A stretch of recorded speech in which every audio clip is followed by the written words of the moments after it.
My name's Paul. My stroke was in 2018. I was driving along with an employee in my car on the way to a meeting and just started getting really dizzy and feeling really dodgy to the point where I was on the on-ramp to Monash from Warrigal Road, and I had to pull over on the on-ramp. Me being me, I just said, "I'll just take me back to the office, I'll be right." And he went, "No, I don't think we'll do that. I'll drop you off at a doctor's on the way through." I said, "Yeah, okay." And then there was a doctor's surgery, and then there was a trip to a local hospital, and then a trip to a larger hospital, and they said I'd had a stroke.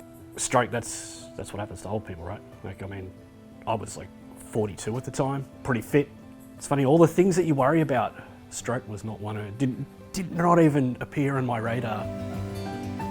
Then I went to a rehab hospital for several weeks where I learned to eat food again and talk properly and learn to walk again. That was a pretty big deal. And then they discharged me home, and it was sort of, tried to get back to some semblance of normality, I guess. I'm very lucky. My wife was my advocate, and I was doolally for weeks. I didn't know who I was. They had me on some pretty wicked drugs, and there was no way I could make informed decisions or to go to bat for myself at all. So I was incredibly fortunate that my wife, with a 3-month-old and a 4-year-old at home, stepped up.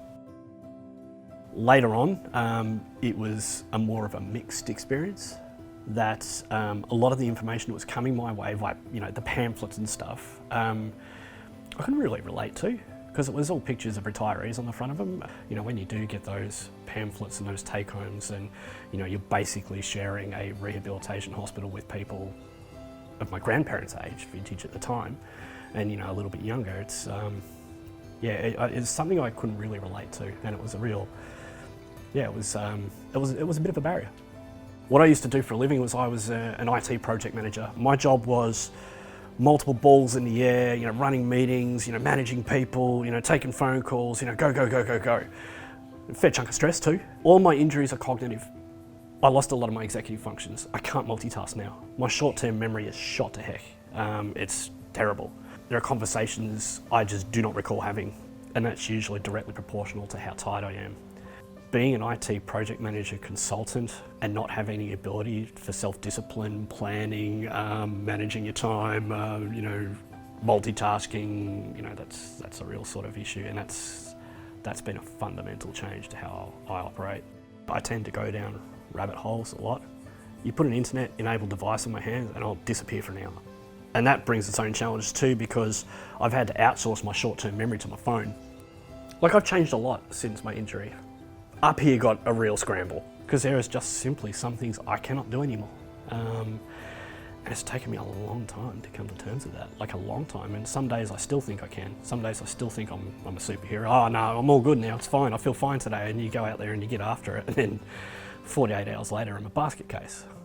And I can't afford to be a basket case. I've got 2 small people to chase after, and a wife to support. The way I rolled prior to stroke, I was out there, with the business, the main breadwinner at the time, and the things that I used to take care of were, that was how I felt that I contributed to the family.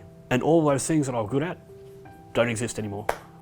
I now know I can't do those things I used to be able to do in the way I used to be able to do them. I have to approach the world with a pretty different worldview now, so I'm still in that process. The whole concept of, work hard, and the harder you work, the more successful you be, is counterintuitive to stroke recovery. Well, it has been for me. I mean, you still have to put in the yards.